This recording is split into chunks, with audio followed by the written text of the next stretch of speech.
Welcome, everyone. Thank you so much for joining us today for TRINKtalks on the topic of Austrian wine's organic edge. Welcome, everyone. We're going to ask our guests today, Fred Loimer and Gerhard Wohlmuth, to introduce themselves in just a minute. But first, a special thanks to the Austrian Wine Marketing Board for supporting this episode of TRINKtalks. Thank you, Paula.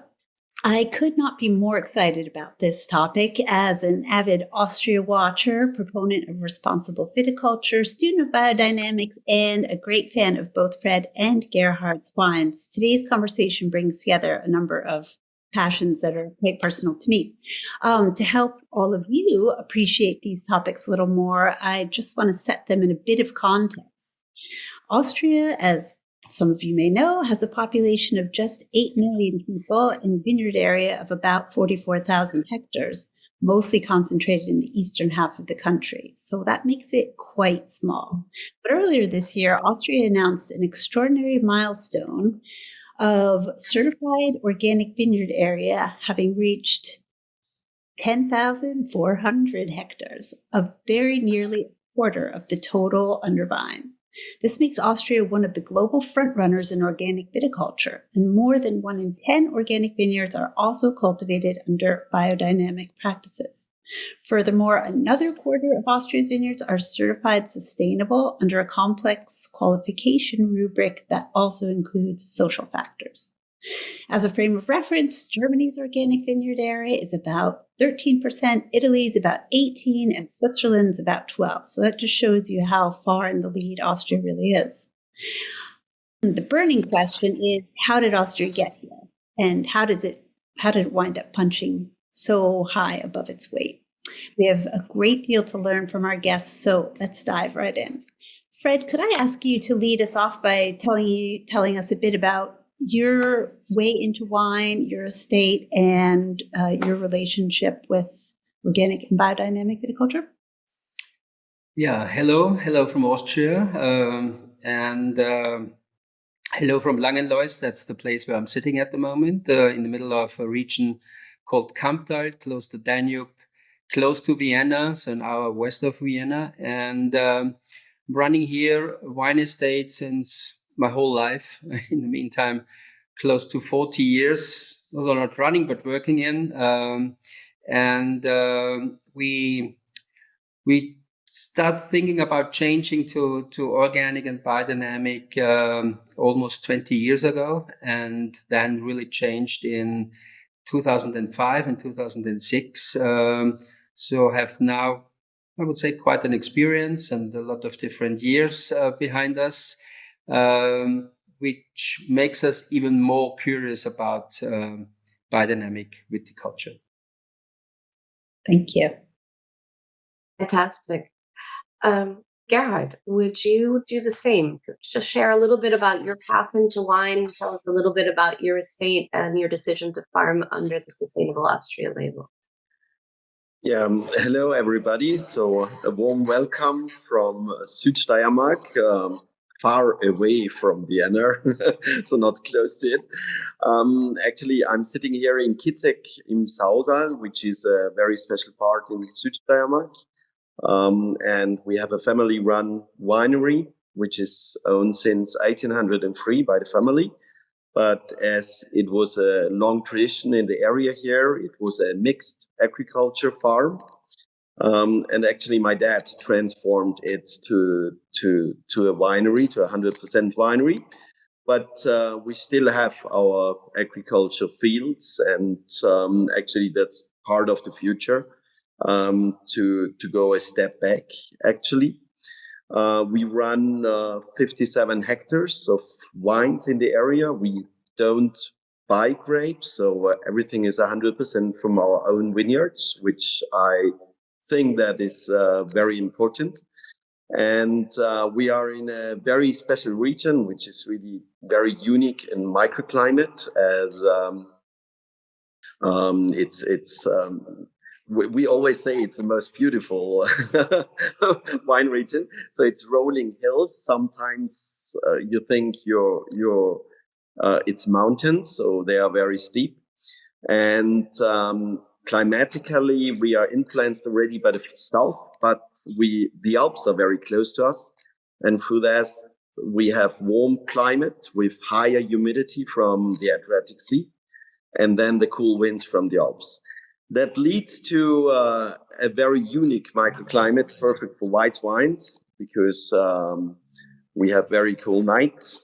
But through the higher humidity from the Adriatic Sea, actually, we are also maybe the region within Austria with the highest amount of rain, which is in a normal year around 1,000 millimeters of rainfall, which is more the double of all the other regions in Austria. That's important for the microclimate, but that makes it also very tricky to farm vineyards, wines in our area. So there is a big pressure of peronospora, and that's the reason why we are not yet organically farmed, because we use a phosphoric acidity. And we are one of the supporters that phosphoric acidity will be allowed again, because then it will be a small step for us. So we work under the sustainable label. But the sustainable label in Austria, it's maybe not that focused as it should be. What I think. So as a member of the STK family, which is a group of winemakers within Austria, we don't use herbicides, we don't use insecticides. We as a winery, we don't use fertilizers. And we really try to work very close to nature. And the difference is the phosphoric acidity. Because during flowering, we have very often a lot of rainfall. And that makes it very tricky. There are a lot of organic wineries in our in our area already. But there are vintages like 23, which are very tricky and where you lost really a big amount of the harvest due to peronospora, for example. But we hope that there will be some movement within the laws. And then actually it will be a very small step for us to turn into organic way. My point of view, actually, through organic, I was 2003 on an internship in New Zealand at La Strada from, and they worked organically, and they already also used things out of the biodynamic, especially the moon. And through that, I'm very fascinated in it. And actually, we take already some part of it, and they influence our work in the vineyards. Thank you. Do you think, just before we move forward, you could just help our audience understand the use of phosphoric acid was previously permitted for organic viticulture? Is that correct? And then it was, I only know the example of Germany, but in Austria, was it permitted for Austrian growers farming organically and then banned, or was there a different path in Austria? So phosphoric acid was allowed in organic farming up to 11 or 12, something like that. Yeah, because it was in a list of how is it called? The helping powders, helping teas for farming, and not as an plant secure thing. So then it changed. It changed the status of phosphoric acid, and then it was forbidden. But there's a big discussion because it, and Gerhard said it already, this is really a great helper if it's used properly, of course, against downy mildew, which can be, and a lot of regions in the last years in Europe saw that this can be a very tough thing, a very critical thing, and there are always years where a few wineries are losing the whole crop because of that. And that makes no sense at the end, especially when you talk about sustainability. So we all hope, also we as the Respect Group hopes that this will be allowed again, because this is a very good product on the way to more sustainability in organic and sustainability and biodynamic farming. So we have it. Sometimes we have to be very pragmatic. Dogmatic is not good in farming, and that doesn't normally lead to a success. So nature is a pragmatic system, so we are working in that sense. And as Gerhard said, this would be a helping hand. And we are certified, but we also hope that this will be allowed in the future. Excellent. Thank you. That's helpful. So maybe just to cut right to the chase and really get our discussion going, how do you both think Austria has, in a relatively short span of time, achieved this very remarkable status as a global frontrunner in organic viticulture? These sorts of developments don't happen by themselves. There usually needs some sort of systemic or structural support. What is at play that we might not see from the outside world that has helped that to happen? Actually, from my side, I think Austria, as you said, it's a small viticulture country. And I think if you look all over the world, I think there will be a big change within the next years. So there will be wineries who produce industrialized wines on a view on the price, but actually, if you are in terms of quality wine, if you want to achieve high quality, to make wines which reflect the origin, I think handcraftsman is very important. And as we are in Austria with good salaries, so we are lucky about that, so that we are a wealthy country. But that makes things more expensive, of course. And especially in our area where you work with a lot of working hours per hectare, actually it's not possible to produce on a point of price. And actually, we always said in Styria we have a big disadvantage of these high production costs. But actually, I think that's one of the biggest advantages we have, because due to the high amount of working hours per hectare, actually in the future, due to the higher salaries and loans, there won't be cheap wines. And if you want to have a certain point of price for your product, actually, it has to be unique, because on the international market, actually, it's not important if you are sympathetic or whatever. Actually, at the end, it's the quality of the wine. And I'm very much convinced that just in some parts all over the world, you have the possibility to achieve very high quality. And to get the best quality, you have to work a lot hours in the vineyard. And I think that's now the focus where everybody turned in. If I remember back when I was very young, actually my dad was very proud when he had the newest machines in the cellar. He was proud to show the barrels. Actually, it was always, if somebody came to us, we went to the cellar. And we've been so proud that we have such a high standard cellar. And that changed completely, actually. Today, we don't go to the cellar anymore. We go to the vineyards. Because I think we all realized that if you think about the cellar, about the vinification, actually, you can buy all over the world the same presses and stuff like that. And through that, I think everybody turned into to make real wine which reflect the origin.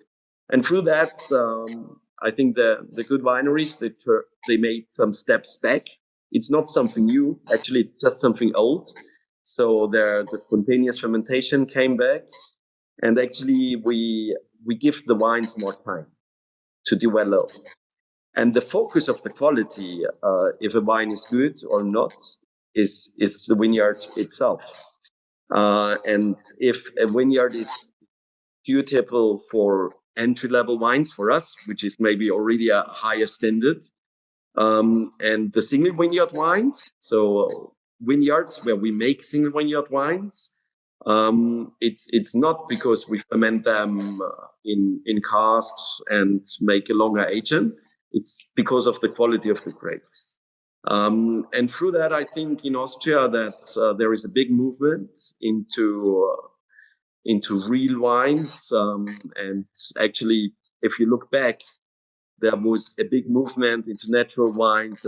But then you spoke again about styles. And at the time, I think that's the way how the future will be. So from all parts, we speak about real wines which reflect the origin. And that you just can achieve with a high level of working hours in the vineyard, to understand the vineyard, to achieve the best grapes. And through that, I think that every viticulture, if you become again a farmer and not a winemaker, that's maybe something special about Styria. In Styria, in Austria, there is the name Winzer, which is a more noble word for Weinbauer, which means the farmer. But in Styria, for example, the word Winzer was more negative, and we have been always farmers.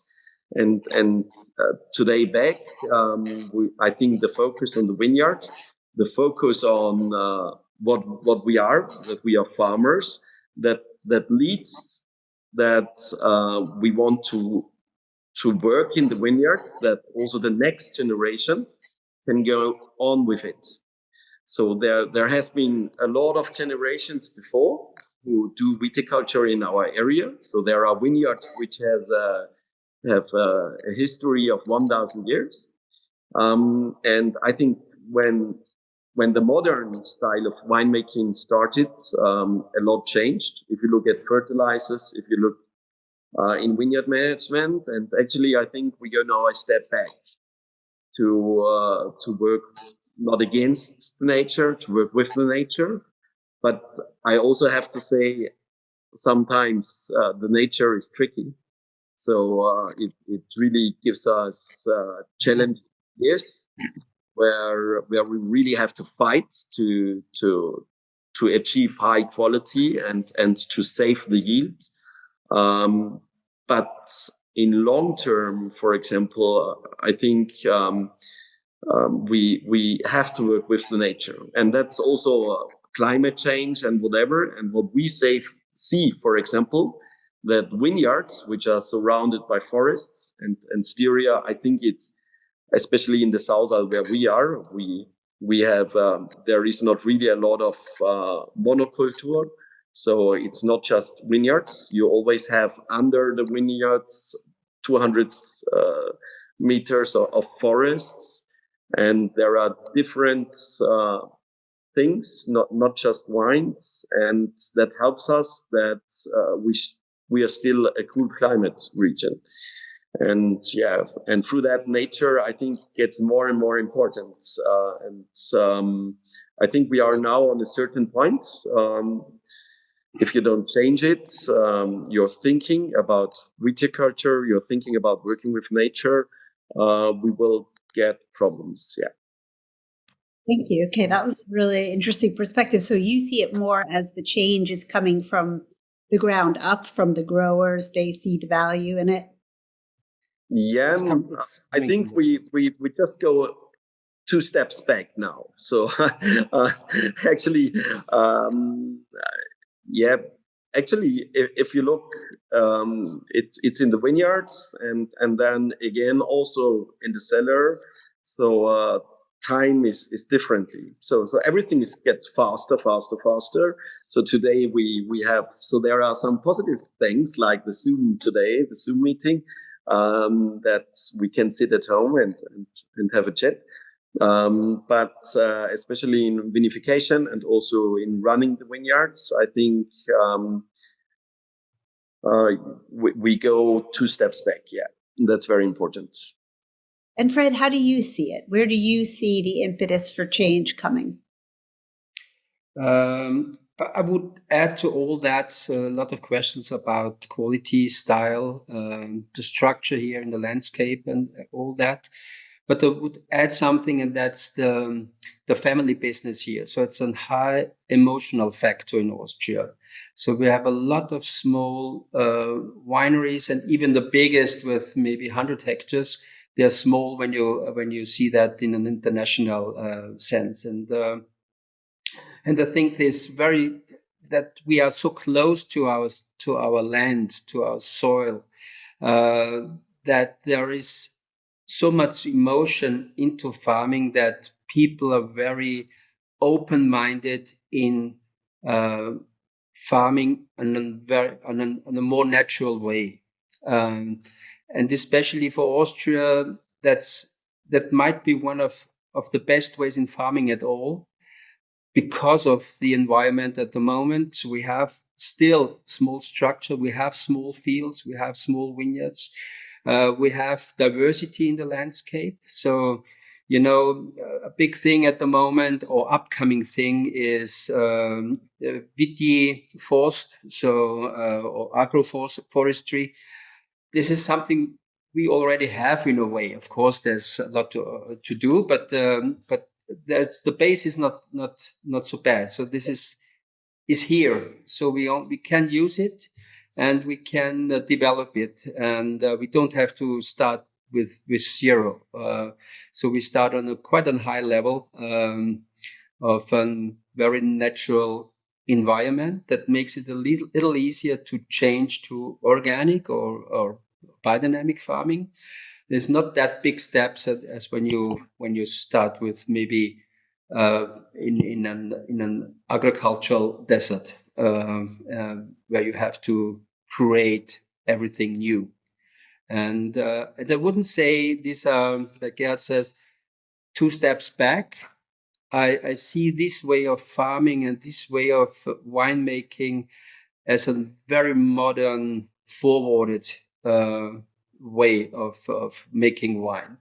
So wine, and especially when you look at the moment, what's in discussion. So wine, alcohol is in discussion. And of course, wine in discussion because wine has alcohol included.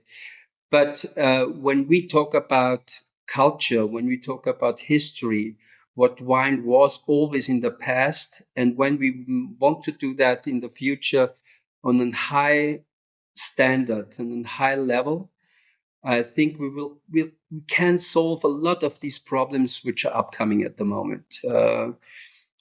I think in the future, everything on wine in wine production has to be organic at least, because we are producing a product which is for pleasure and enjoyment. This is nothing which we need for living. So that's why there has to be a very, very high standard in the production. Interesting. And you think that's a widespread shared opinion in Austria?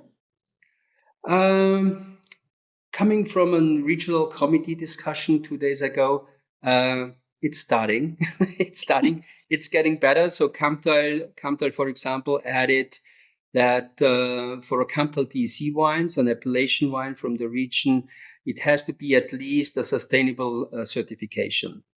This is quite a big step for many producers. For me, it's a little bit too small step, to be honest, because there are a few things. Gerhard mentioned it, that the SDK group, they are not allowed to use herbicides and insecticides. In sustainable farming, it's still allowed, which is, for me, a shame. This has to be changed very quick, if possible. But I would say it's the right direction. So we have to take every farmer's with us. So it makes no sense when 20-25% are running as quick as they can and nobody can follow them.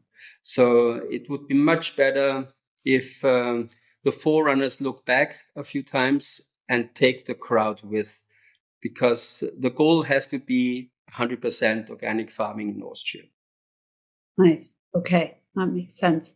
I'm just want to drill down a tiny bit more and just find out, are there also structural supports for organic viticulture that that the government or regional associations or the EU have in place that try to encourage this? Because it seems like it's catching on so quickly.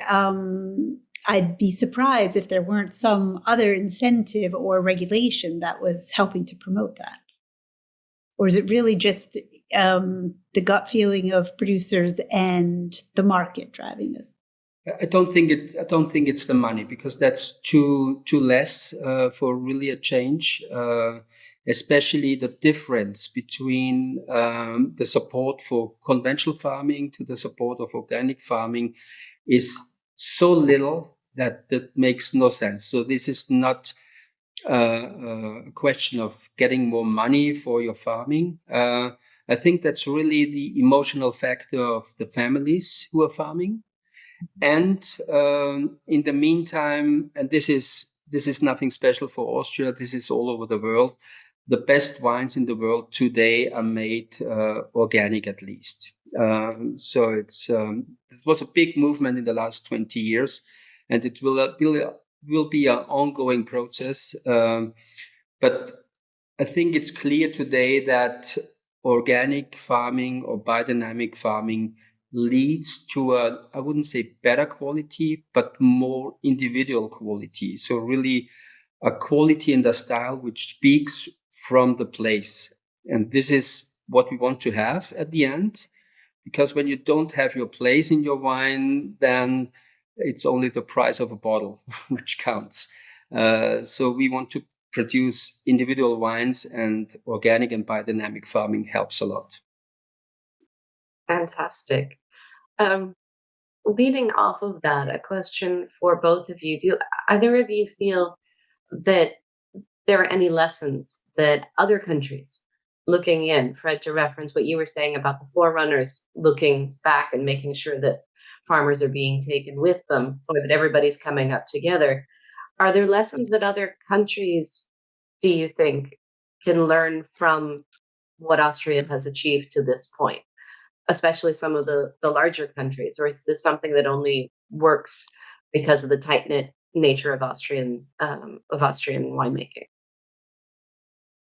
Maybe I think what is, as Fred said, it's not the money, it's more the emotion. For example, I think what is very positive in Austria, that if it works, of course, there are, but we have in the area, for example, organizations like the wine growers from a village. They sit together, they discuss, they taste. And what we say, for example, and that's something positive. So DAC, for example, was in Styria, I think, a very positive effect.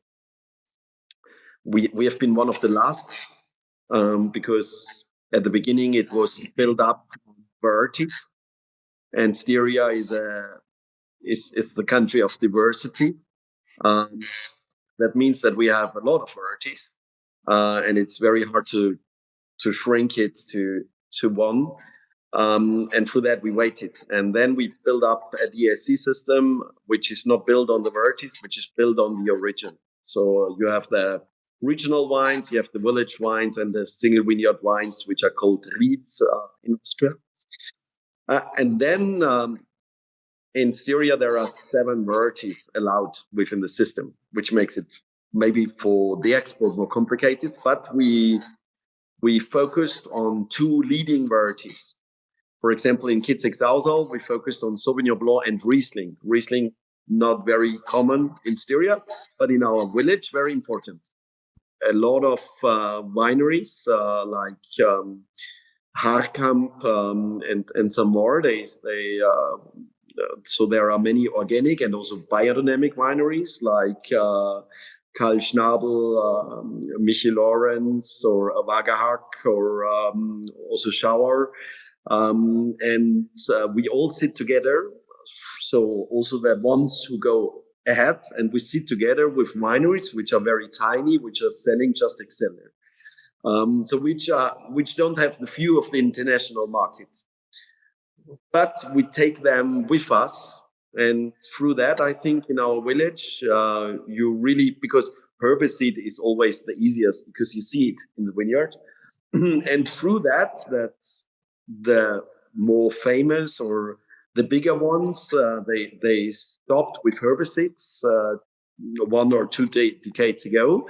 The pressure got higher and higher for other wineries who still work with it. And today, actually, we nearly have no herbicides within the village of Kitzig-Sausal. And that's something positive, I think, that even the smallest wineries you take with you. So I think a small structure is always positive, and I think the exchange between wineries who export and also the smallest one, I think you always have to think about as a group, and what we tried, because we never, in other areas you have a split between organic, biodynamic and conventional wineries. And I think for a region is the best that you don't split it, that they sit together, and through that you get a movement actually. And the end will be, as Fred said, that I'm also convinced that organic farming, especially in the high quality, we will go to that movement all over the areas. Because of that, I'm very optimistic, or I hope that phosphoric acidity will be allowed, because I think then it will be much quicker, because that would solve in Styria especially a big problem during flowering.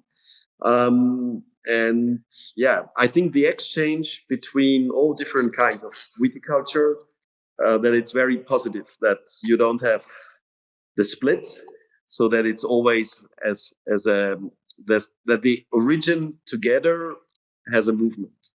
Right. Okay. I hope you understand it right. Really, no, that's a really good point.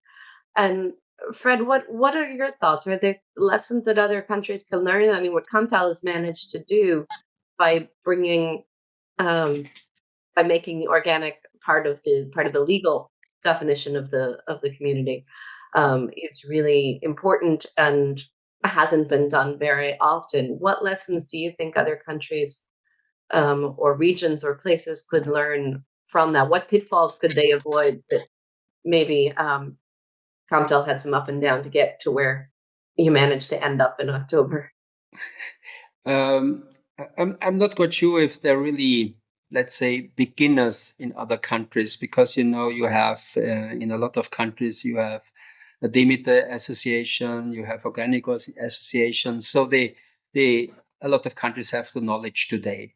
But the biggest danger in organic biodynamic farming, for me, or not, it's not a danger. Maybe the most critical point are always the guidelines to find a right balance between the needs and the possibilities.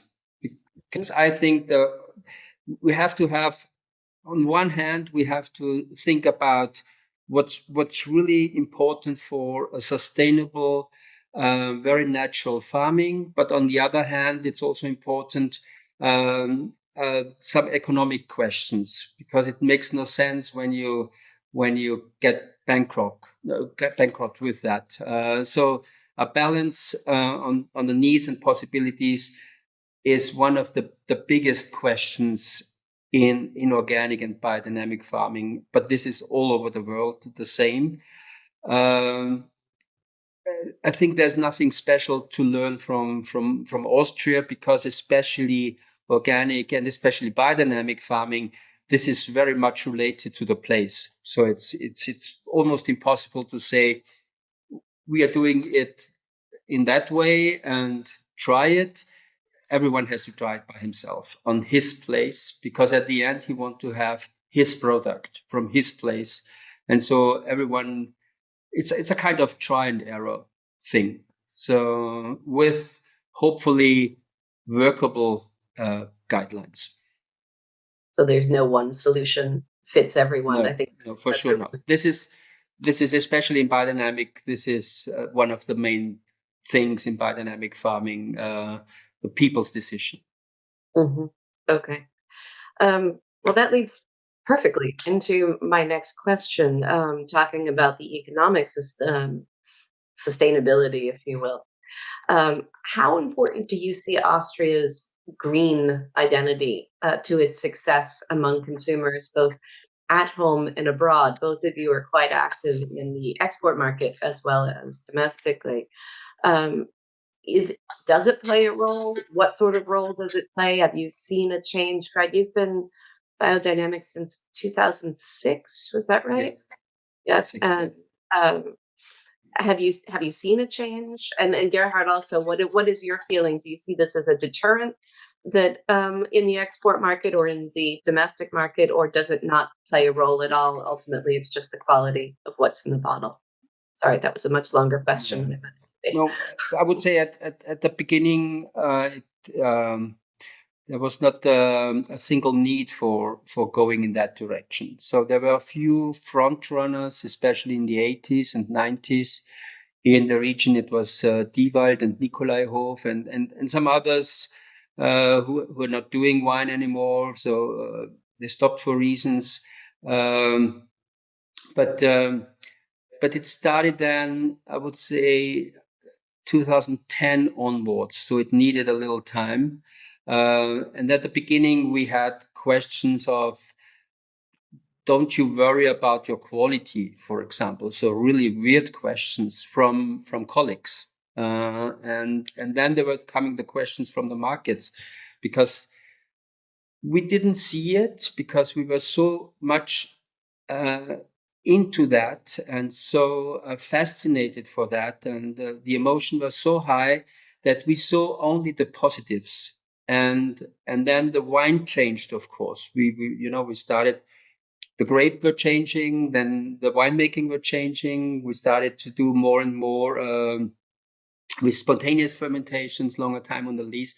And we saw only, this is a great evolution. But the market said, oh, the taste's different. We don't like that at the beginning. This changed quite a lot.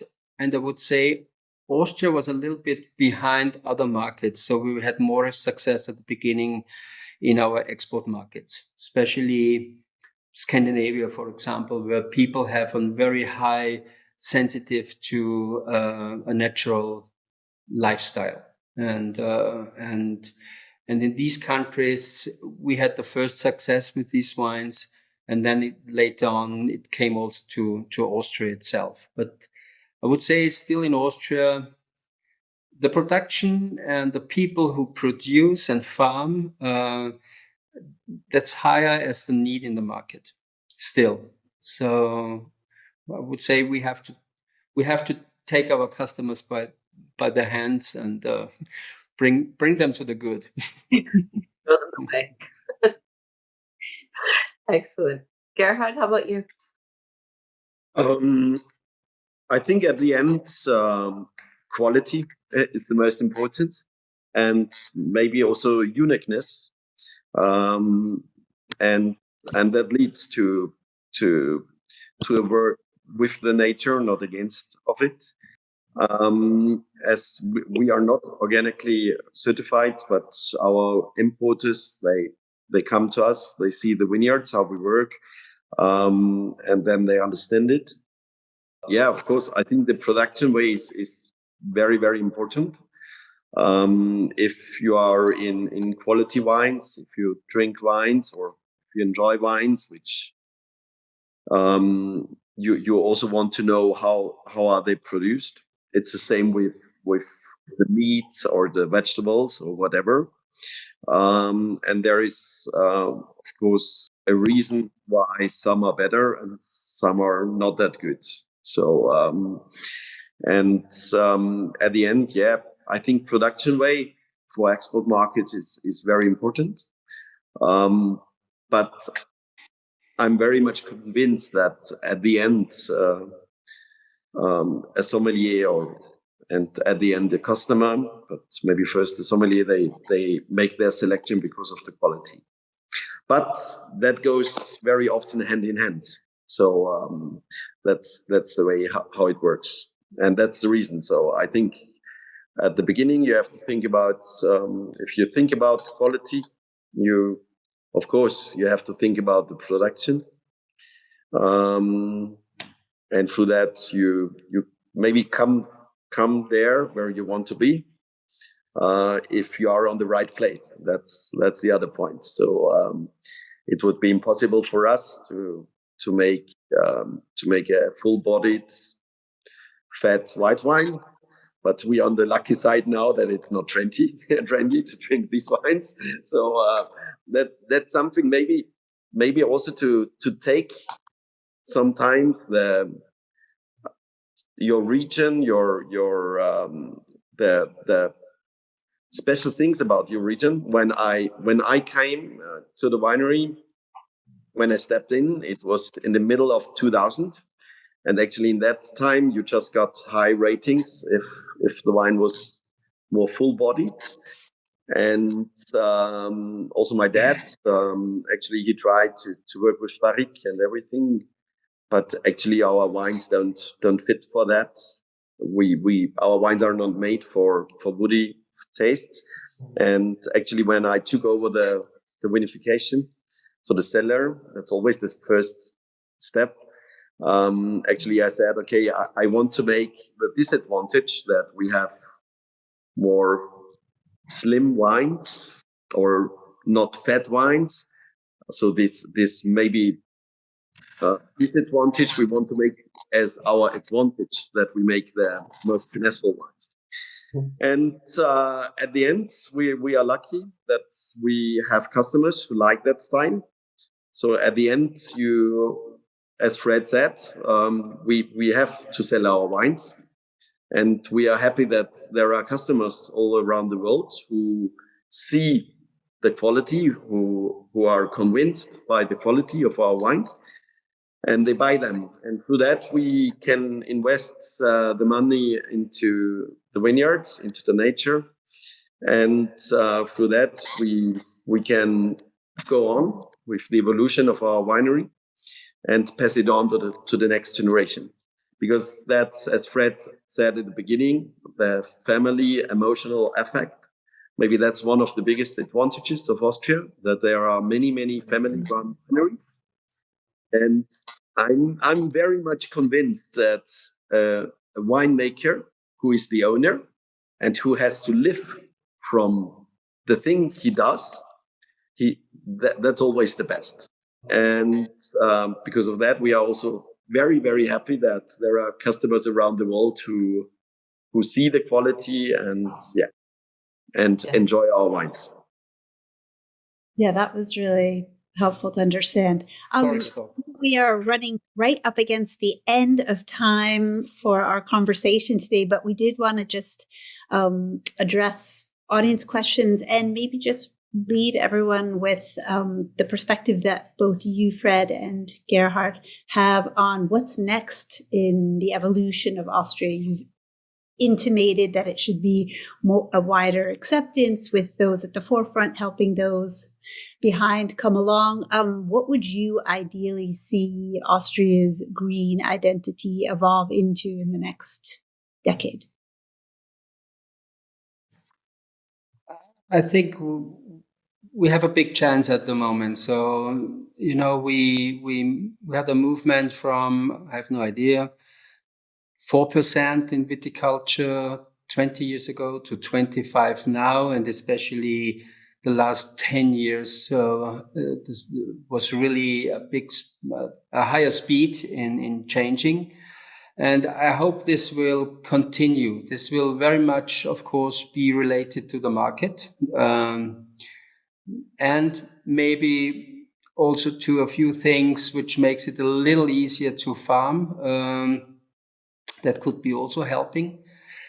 And I think at the end, it's better to have a few possibilities in farming instead of being too dogmatic and nobody will do it. So my dream would be 100% in viticulture at least. Farming, I think it's a little bit too optimistic, but in viticulture, it could be, I think, and I think it must be, because as I said, we are producing something for enjoyment, pleasure with culture, and there is. I think there is no other way to make a high quality product at the end.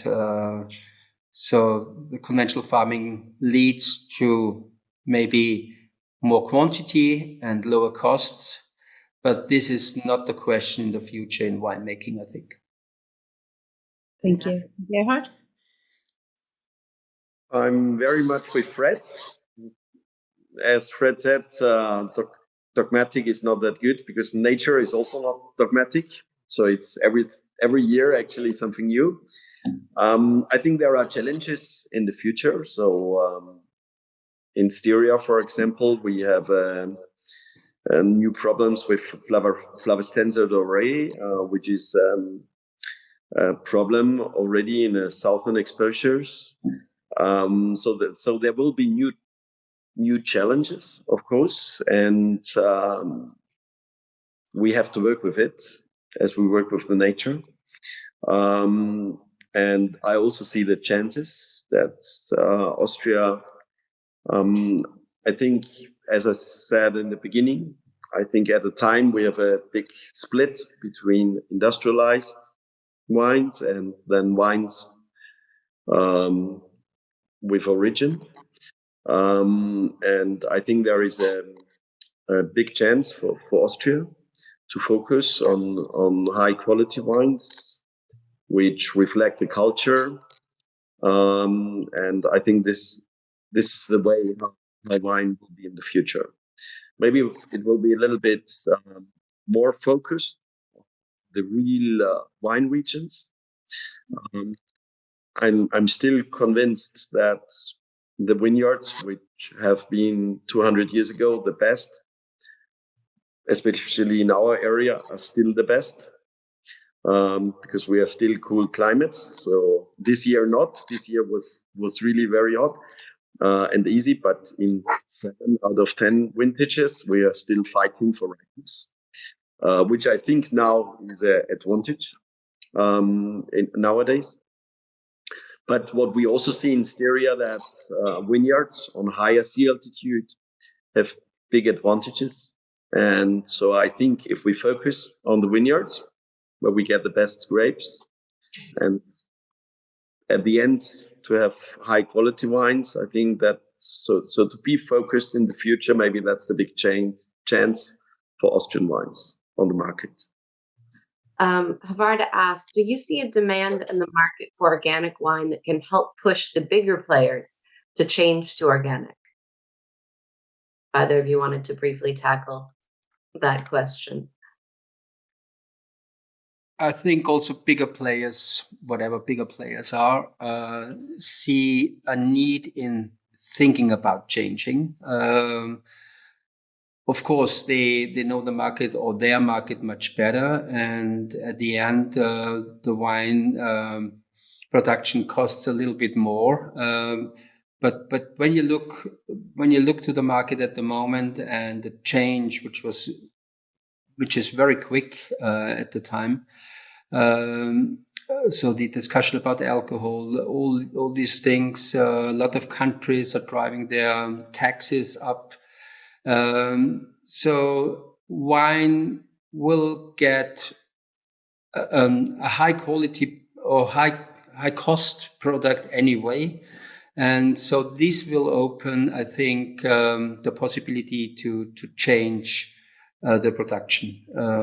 And also, I think also big brands will change in the next, 10, 15 years because of a market need. Or I hope. That's it. a kind of vision, because it's really, we are not producing beverage, we are producing culture, and that's a big change, a big difference to other products. Absolutely.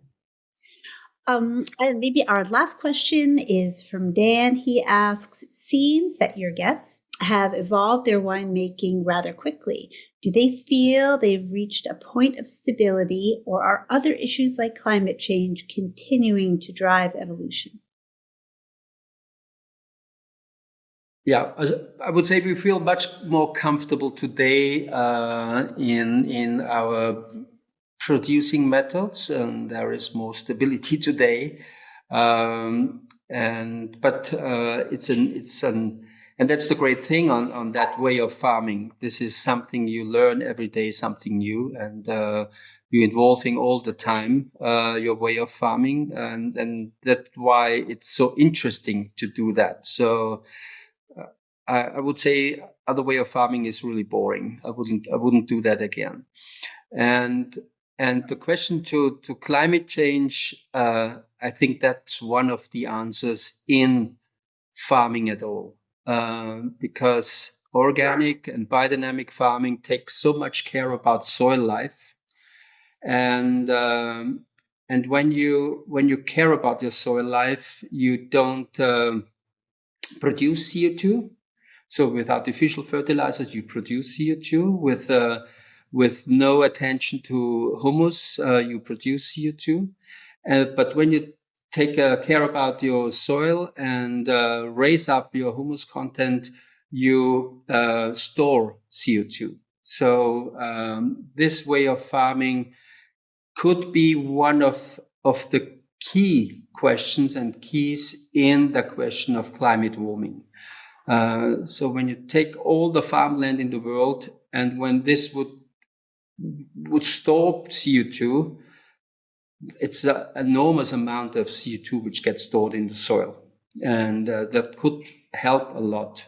And that's why the wine producing has to be a kind of a front runner in farming at all, in that question. Fantastic. We've got one more that just came in. If you guys have just an extra minute. It was from Mickey Smith. And the question was, thank you so much for the insights. You've touched on customer perception quite a bit. How do you think wine sellers could close the gap between well-meaning customers who care about climate but are harder to convince when it comes to actually spending money in alignment with their values? I know you touched on that, Gerhard, a bit in terms of sommeliers recognizing what's on the quality in the bottle. Do you see any other ways in which? Of course, if for somebody wine is just something to get drunk, actually it's hard to convince him to good quality. But I think the future, it's really, I think, where we are all together is the quality winemaking, and that has an impact of a lot of culture.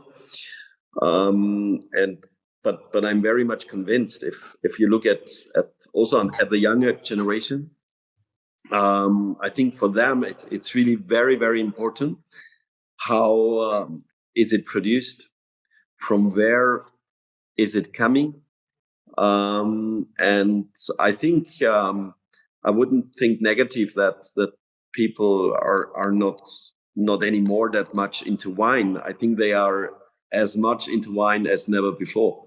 So the knowledge goes up, and through that, I think for high quality wines, there will be always markets.